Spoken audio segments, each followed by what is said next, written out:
Friends, आप सभी का फिर से एक बार स्वागत है हमारे चैनल पर। और आप सभी को पता है हम डेली यहाँ पर आपको नए नए जो क्वेश्चन सीरीज है वो प्रोवाइड करा रहे हैं अलग अलग सब्जेक्ट्स पर।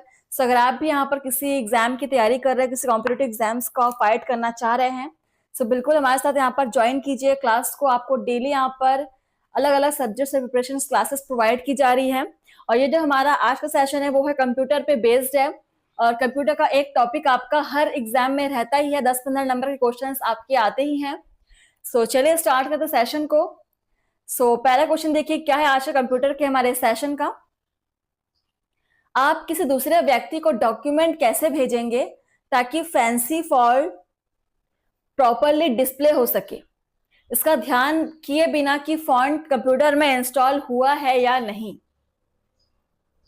चलिए ऑप्शन है आपके सामने। एम्बेडेड फॉन्ट्स का यूज करके, savings to type fonts, savings fonts, save as option का यूज करके, या एम्बेडेड टू टाइप फॉन्ट्स का यूज करके। आज का पहला क्वेश्चन ही थोड़ा सा डिफिकल्ट है। चलिए पढ़िए क्वेश्चन को, समझिए और आंसर कीजिए।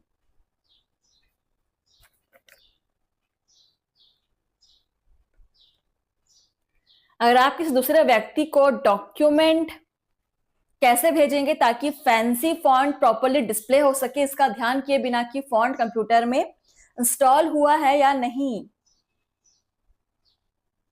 ठीक है, तो चलिए यहां पर आपका सही आंसर क्या हो जाएगा, एम्बेडेड ट्रू टाइप फॉन्ट्स का यूज करके। ऑप्शन 5 यहां पर बिल्कुल सही हो जाएगा। आप टिक लगा लीजिए या फिर नोट कर लीजिएगा। बढ़ेंगे हमारे अगले क्वेश्चन की तरफ। सेकंड नंबर क्वेश्चन देखिए। एक की या उसका संयोजन जो उसे शॉर्टकट सिंबल के रूप में निर्दिष्ट किया जाना चाहिए। एक की या उसका संयोजन जो डैश उसे शॉर्टकट सिंबल के रूप में निर्दिष्ट किया जाना चाहिए। ऑप्शन है सिंबल के जैसा समान फॉन्ट फैमिली का होना, पहले ही कुछ टास्क के लिए निर्दिष्ट, बिना निर्दिष्ट, कीबोर्ड की कीपैड सेक्शन पर लॉकेट करना, या बारंबार प्रयोग। चलिए आज के सारे क्वेश्चंस आपको थोड़े से टफ मिलेंगे।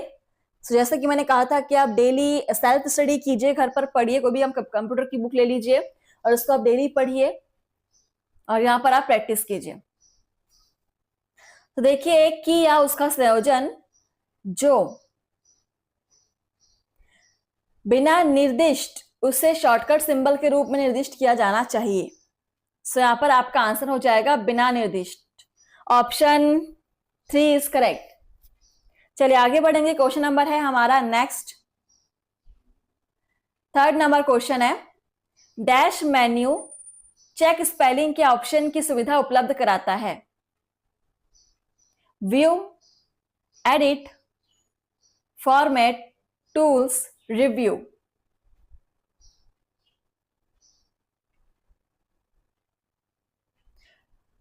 आप सभी क्लास को सब्सक्राइब जरूर कर लीजिएगा और क्लास की टाइमिंग आपको पता है सुबह 8 बजे।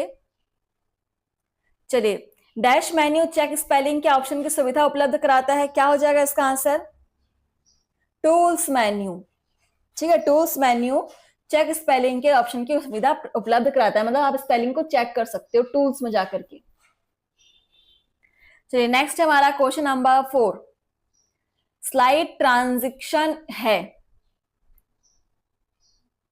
क्या है स्लाइड ट्रांजिशन? वह विधि जिसमें एक स्लाइड दिखाई पड़ता है, लेटेस्ट फॉर्मेटिंग, ओवरहेड्स एक्चुअली, एक स्लाइड शो में एक स्लाइड को इंट्रोड्यूस करने के लिए स्पेशल इफेक्ट्स का प्रयोग, एनिमेशन एक स्लाइड के सिंगल कंपोनेंट का प्रबंध करता है।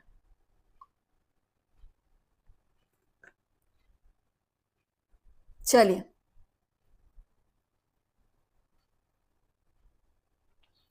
क्वेश्चन नंबर 4 का आंसर कीजिएगा।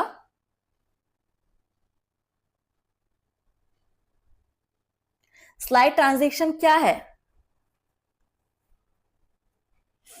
एक स्लाइड शो में एक स्लाइड को इंट्रोड्यूस करने के लिए स्पेशल इफेक्ट्स का प्रयोग करता है, यह है स्लाइड ट्रांजिशन। ठीक है, ऑप्शन 4 यहां पर सही हो जाएगा। चलिए बढ़ते हैं हमारे अगले क्वेश्चन की तरफ। क्वेश्चन नंबर 5 यहां पर है। चलिए, अप्लाई डिजाइन टेम्पलेट टूल क्या करता है? Apply design template tool slide के कंटेंट को चेंज करता है, स्लाइड को लुक को बिना उसके कंटेंट को चेंज किए बदल देता है, स्लाइड के टेम्पलेट कलर स्कीम के लिए अप्लाई होता है, स्लाइड के फंक्शनलिटी को ऐड करता है, टेम्पलेट डिजाइन के अनुसार स्लाइड के लेआउट को चेंज करता है। सारे ऑप्शंस आप देख लीजिए।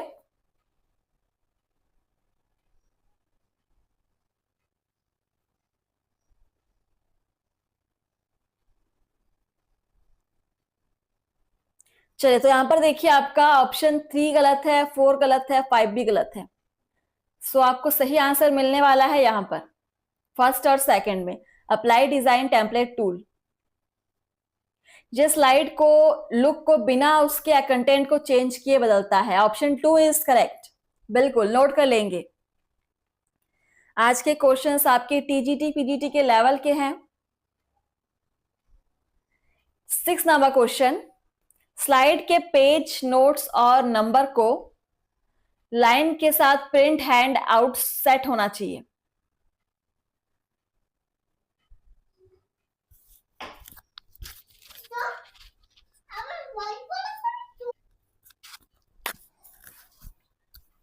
चलिए, क्या था हमारा क्वेश्चन? स्लाइड के पर पेज नोट्स और नंबर को लाइन के साथ प्रिंट हैंड आउट सेट होना चाहिए। सो ऑप्शन है 2, 4, 6, 7, सॉरी 6, 3 या 1।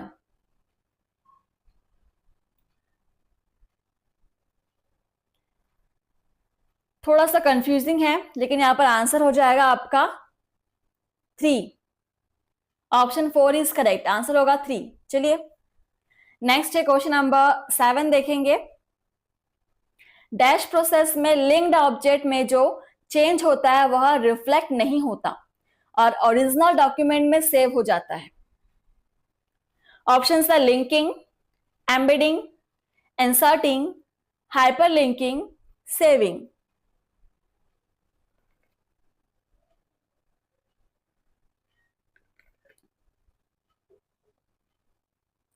सभी को आंसर करना है। क्वेश्चन को पढ़िए, समझिए और उसके बाद आंसर कीजिए। डैश प्रोसेस में लिंक्ड ऑब्जेक्ट में जो चेंज होता है वो रिफ्लेक्ट नहीं होता और ओरिजिनल डॉक्यूमेंट में सेव हो जाता है, बोला जा रहा है। तो ये होगा आ जाएगा आपका एम्बेडिंग हो जाएगा। Embedding option 2 is correct, note कर लीजिएगा। चलिए बढ़ते हैं हमारे अगले क्वेश्चन की तरफ। डैश डॉस बूटेबल डिस्क में एक आवश्यक फाइल है। डॉस जो है वो बूटेबल डिस्क में एक आवश्यक फाइल है। तो डैश में क्या आएगा? ऑप्शंस आपके सामने हैं। command.com, dos.exe, ver.com, bash.exe, format.exe।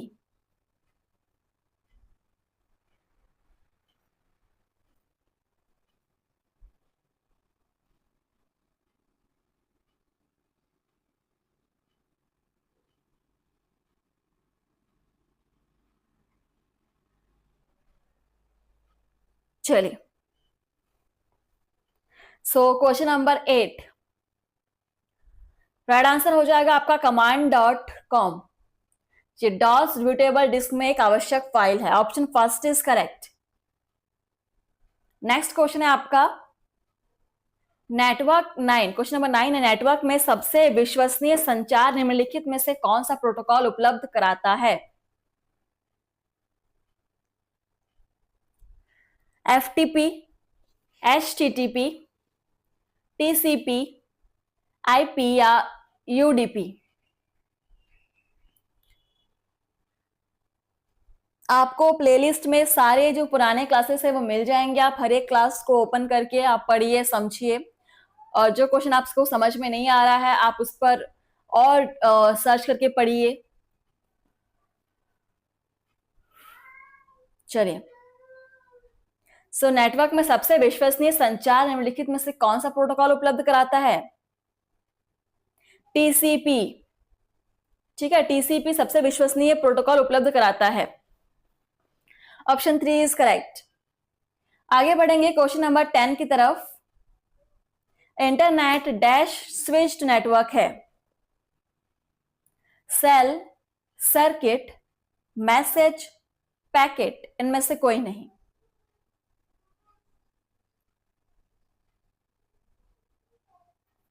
Internet Khalistan switch network है। किस प्रकार का स्विच नेटवर्क है इंटरनेट?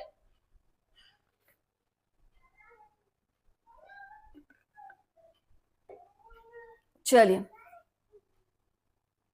कंप्यूटर का आपका सेशन चल रहा है और हर तरह के कंप्यूटर एग्जाम में आप एचपीएससी, यूपीएससी, एसएससी, सीजीपीएससी, हर तरह के एग्जाम्स में क्वेश्चंस आपके बेहद काम आएंगे, क्योंकि आजकल हर एग्जाम में कंप्यूटर से 10-15 क्वेश्चंस बनते हैं, जरूर बनते हैं।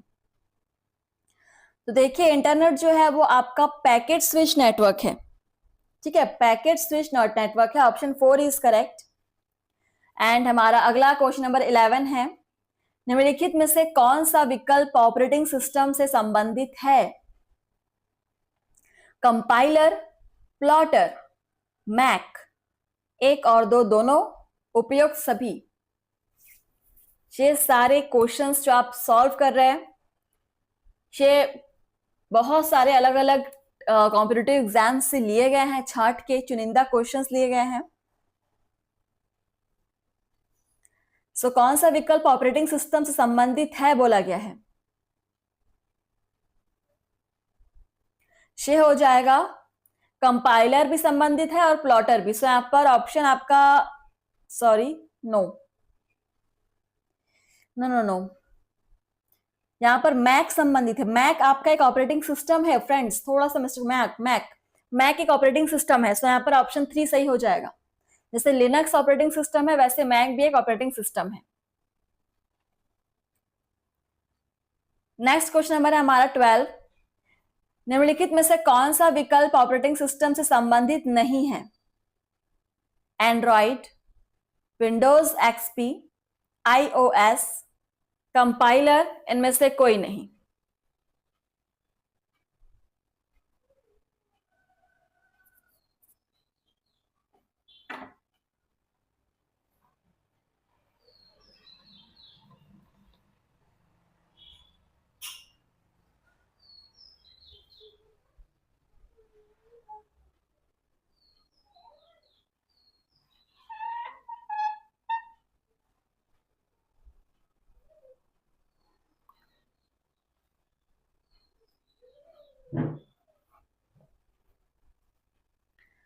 सो कौन सा ऑपरेटिंग सिस्टम से संबंधित नहीं है? कंपाइलर। ठीक, कंपाइलर जो है आपका ऑपरेटिंग सिस्टम से संबंधित नहीं है। Option 4 is correct. And next है हमारा क्वेश्चन नंबर 13, देखेंगे। निम्नलिखित में से हेक्साडेसिमल नंबर का बेस क्या है? हेक्साडेसिमल नंबर का बेस क्या है? ऑप्शन है आपके सामने 8, 2, 10, 16, 24।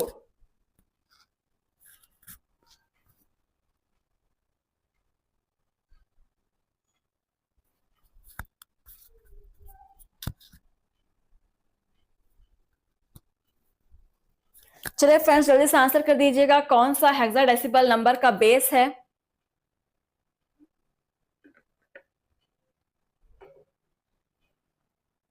सो देखिए, यहां पर आंसर हो जाएगा हमारा 16। ये आपका हेक्साडेसिमल नंबर का बेस है। ऑप्शन 4 इज करेक्ट, 16 होगा आंसर।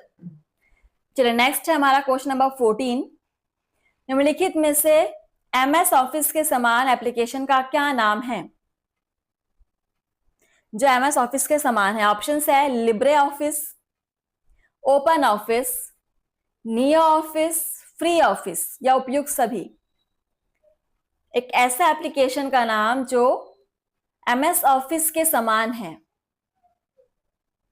क्वेश्चन को आप नोट भी कीजिए।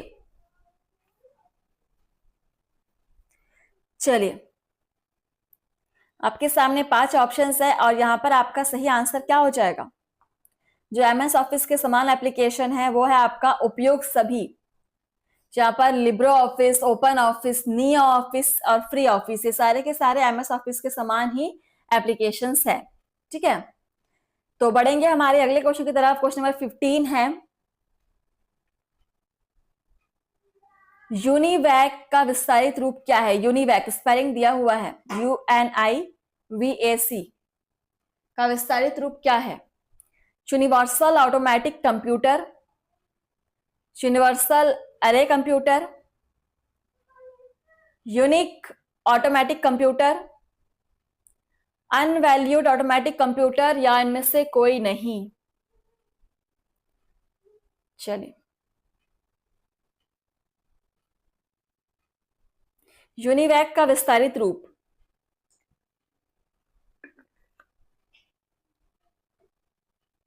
क्या हो जाएगा? आप सभी कमेंट सेशन में मुझे बताएंगे आपका एक्सपीरियंस कैसा रहा फ्रेंड्स, क्योंकि यहाँ पर आपको हम daily TGT, PGT, KVS, NVS के एग्जाम के लिए प्रिपरेशंस करा रहे हैं कंप्यूटर के सेशंस पर। और अगर आप बीएड एंट्रेंस एग्जाम की तैयारी करें तो बिल्कुल आप यहाँ पे तैयारी कर सकते हैं कंप्यूटर की। कंप्यूटर बेसिक सब्जेक्ट, सब लोग इसको हल्के में लेते हैं, लेकिन एग्जाम में आप आंसर नहीं कर पाते हो, तो यहाँ पर तैयारी करना जरूरी है।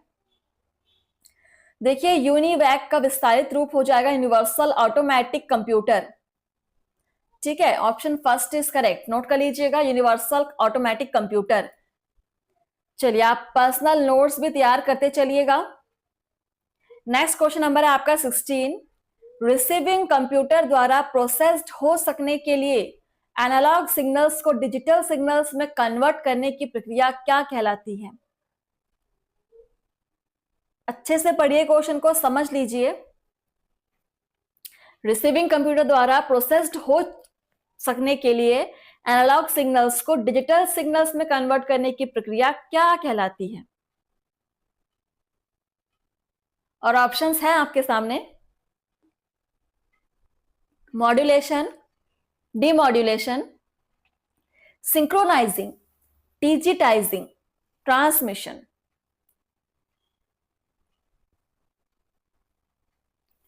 सो ये प्रक्रिया क्या कहलाएगी? एनालॉग सिग्नल्स को डिजिटल सिग्नल्स में कन्वर्ट करने की जो प्रक्रिया है वो कहलाती है मॉड्यूलेशन। आप सभी को पता है मॉड्यूलेशन इज आंसर हो जाएगा, मॉड्यूलेशन। चलिए, और डीमॉड्यूलेशन क्या होता है वो भी आपको पता होना चाहिए। यहां पे इसका उल्टा हो जाएगा, हम डिजिटल को एनालॉग में कन्वर्ट करेंगे, वो हो जाएगा डीमॉड्यूलेशन।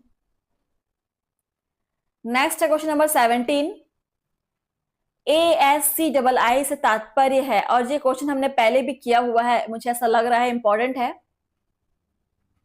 देखिए options, American stable code for international interchange, American standard case for institutional interchange, American standard code for information interchange, American standard code for interchange information, या इनमें से कोई नहीं? चलिए, आप सभी आंसर कीजिए।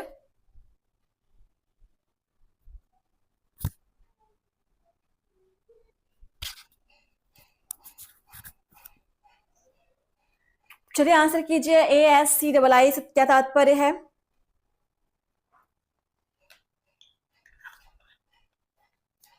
चलिए, ये कुछ जैसा कि मैंने कहा हम लोगों ने पहले भी किया हुआ है, तो इसका आंसर आप सभी को पता होना चाहिए। American standard code for information exchange, option 3 is correct. Note कर लीजिएगा, स्क्रीनशॉट ले लीजिएगा, जैसे भी आपको सुविधा हो।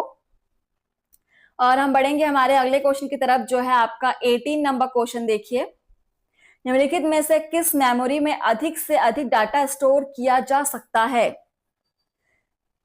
रैम, रोम, कैश मेमोरी, हार्ड डिस्क, इनमें से कोई नहीं। और ये बहुत ही इंपॉर्टेंट क्वेश्चन है, एग्जाम में बहुत बार पूछा गया है और अलग अलग एग्जाम से पूछा गया है। चलिए, क्वेश्चन नंबर 18, किस मेमोरी में अधिक से अधिक डाटा स्टोर किया जा सकता है? तो यहाँ पर आपका आंसर हो जाएगा हार्ड डिस्क। ऑप्शन 4 सबसे ज्यादा स्टोर कर सकते हैं इसमें डाटा को हम। ऑप्शन 4 हार्ड डिस्क हमारा आंसर हो जाएगा। चलिए नेक्स्ट क्वेश्चन नंबर 19 देखिए। सामान्यतः वेब एड्रेस कहां स्थित होता है? वेब एड्रेस ऑप्शन है hyperlink, HTTP, URL, locator, browser. चलिए तो क्लास में बस एक ही क्वेश्चन बचा हुआ है हमारा, फिर आज का सेशन समाप्त हो जाएगा और हम नया टॉपिक स्टार्ट करेंगे। लेकिन आप सभी डेली प्रैक्टिस कीजिए और जिन्होंने भी कोई भी क्लास अगर आप लोगों ने छोड़ा होगा तो उसको आप प्लेलिस्ट पे जाकर के कंप्लीट कीजिए, अटेंड कीजिए। तो सामान्यतः वेब एड्रेस कहां स्थित होता है? ये आपका होता है URL। ठीक है, URL option 3 is correct. URL answer हो जाएगा, URL। चलिए नेक्स्ट क्वेश्चन नंबर आपका 20 और आज के सेशन का लास्ट क्वेश्चन। निम्नलिखित में से कौन सा विकल्प 1 टेराबाइट टीबी से अधिक है? 1 टेराबाइट से अधिक है। Megabyte, kilobyte, petabyte, bit, bytes.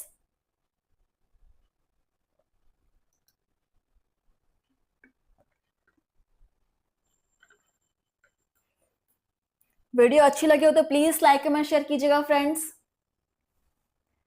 And daily आप सुबह 8 बजे जहां पर ज्वाइन कीजिए हमारे क्लास को। यहाँ पर कौन सा विकल्प जो है वो 1 टेराबाइट से अधिक है? हमारा आंसर हो जाएगा पेटाबाइट। Option 3 is correct. चलिए तो सेशन आपका यहीं पर समाप्त होता है, लेकिन हम मिलेंगे आपसे नए सेशन में। तो आप जुड़े रहिए हमारे साथ और डेली आप लोग अटेंड कीजिए क्लास। थैंक यू, मिलते हैं आपसे नए सेशन में। धन्यवाद।